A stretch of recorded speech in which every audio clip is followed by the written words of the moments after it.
que identificarse con un grupo o el conflicto siempre ha estado presente en nuestra sociedad, la historia de la humanidad también es una historia de colaboración.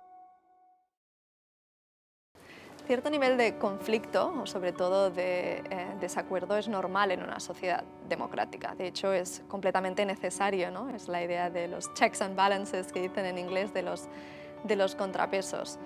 Es inevitable.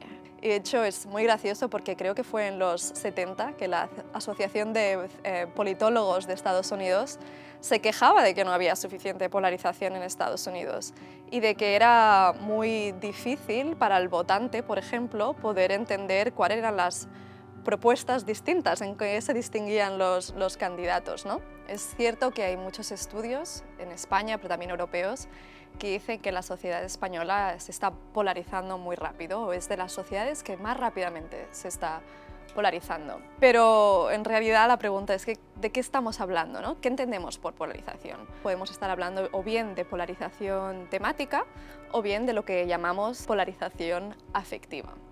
Polarización temática se da cuando en una cuestión concreta hay polos opuestos de opinión, ¿no? Hay opiniones diamétricamente opuestas.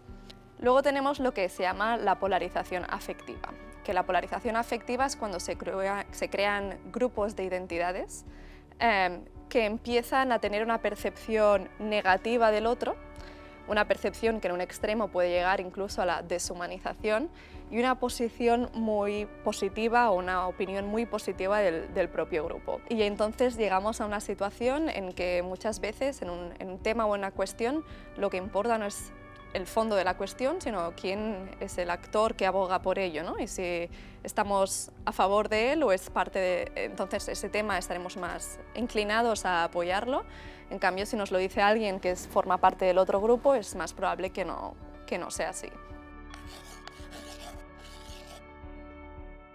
En los estudios de More in Common, en muchos países hemos preguntado cuánto sigues la política, que en España es el país en el que vemos que hay más interés en la política. A pesar de que se da ese quizá interés mayor que en otros países o en otros contextos, también es cierto que hay mucho cansancio, mucho desapego. Hay niveles distintos de desapego y de desconexión con la vida política, pero no diría solo la vida política, también diría la vida cívica y cómo percibimos a nuestra comunidad o a la cohesión social, ¿no?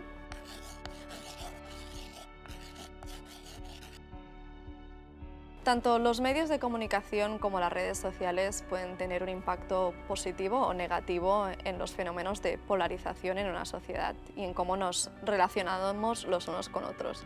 Ahora bien, sí que es cierto que los medios de comunicación pueden contribuir a narrativas que influyen en la polarización, que enfatizan en esas diferencias o explotan esas vulnerabilidades o esos estados psicológicos o emociones que podemos sentir. Muchas veces el titular que va a hacer que te leas un determinado artículo no va a ser un titular que sea objetivo o un poco aburrido quizás, ¿no? Son titulares ahora que muchas veces se basan en generar emociones fuertes. Ese tipo de titulares o ese tipo de presentar la información por parte de los medios podía llevar a dos situaciones. Una situación en que la persona que está leyendo esos titulares, por ejemplo, constantemente se siente alterada, ansiosa, o bien llevar al desapego, al desconectar de la política, del día a día, incluso de los demás, ¿no? Y luego las redes sociales también son un punto clave, porque obviamente se creía que iban a democratizar la información y es obviamente cierto que nos han dado mucho más acceso a la información, pero como sabemos, por un lado no hay filtros y cualquier tipo de información puede penetrar por las redes y convertirse en viral.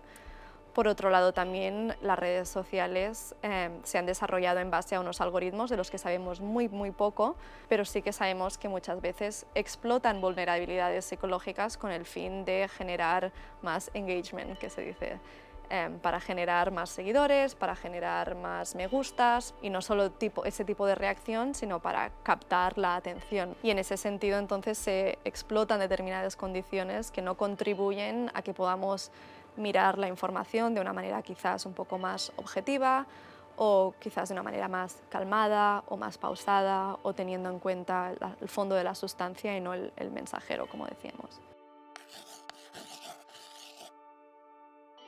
Puede ser la política, pueden ser otros tipos de liderazgo, pero sí, obviamente los líderes políticos tienen un papel extremadamente relevante en dar sentido a esas diferencias que podrían ser una diferencia sin ninguna consecuencia diaria, vital o política, pero a través de los discursos, de los mensajes que envían, de las narrativas que se construye, se da significado a esas diferencias. Aunque también es cierto que hay mucho espacio para la acción individual. Esa es una de las cuestiones importantes también a tener en cuenta, quizás, si queremos un poco deshacer el enredo, no pensar en binarismos o en supersimplificar cómo entendemos o analizamos este fenómeno, porque todos tenemos una responsabilidad, aunque sí que es cierto que tenemos responsabilidades distintas y capacidades de impacto distintas.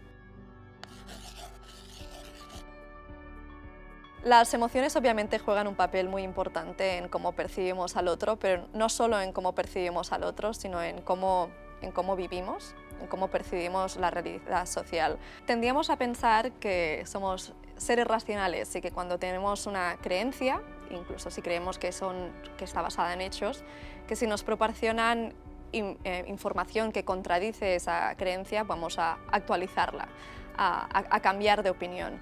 Pero ahora sabemos que en realidad eso muchas veces no ocurre, sobre todo si estamos en un contexto polarizado. No ocurre sobre todo si esa creencia anterior que tenemos es una creencia que está muy vinculada a nuestras identidades, a nuestro sentido de ser y a cómo nos relacionamos con los otros. Pero algo que influye mucho también en ese proceso es el mensajero, ¿no? ¿Quién nos proporciona esa información? Si esa información proviene de alguien con el que nos contraponemos o que definimos como un otro, es muy poco probable que esa información la vayamos a juzgar por la sustancia, por lo que nos están diciendo, y que ya tengamos una desconfianza, quizás intuitiva, no necesariamente muy pensada, sobre esa información que se nos proporciona.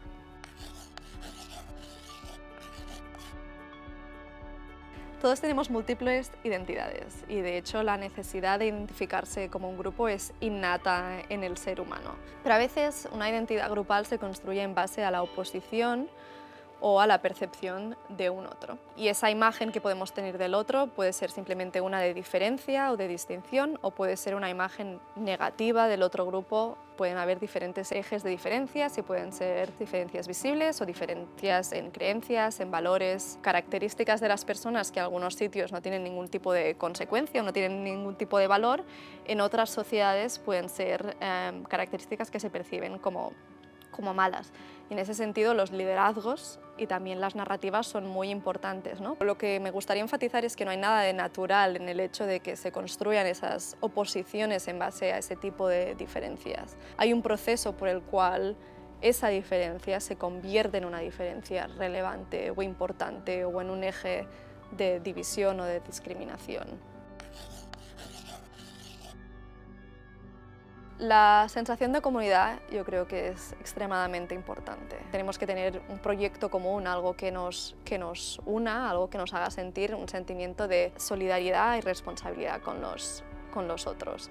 Y de hecho hay momentos en que quizás esa sensación de proyecto común se dan, pero es algo que también fluctúa mucho, ¿no? Vimos al inicio de la pandemia como hubo un momento de mucha solidaridad, de salir a los balcones, de aplaudir, de sentir que estábamos todos en una. Pero eso se fracturó muy rápidamente. Por un lado, porque aunque todos estábamos viviendo una pandemia, cómo vives esa pandemia no es igual, ¿no? Y también porque algunas de esas divisiones se explotan. Y como decía también, pues hay determinadas maneras en cómo estamos programados como seres humanos que es verdad que nos llevan a identificar a lo mejor con grupos un poco más pequeños o a tener cierta ansiedad o miedo al cambio. Pero también es cierto que aunque identificarse con un grupo o el conflicto siempre ha estado presente en nuestra sociedad, la historia de la humanidad también es una historia de colaboración y por tantas personas que a lo mejor promueven estrategias polarizadoras o discursos autoritarios, hay muchas otras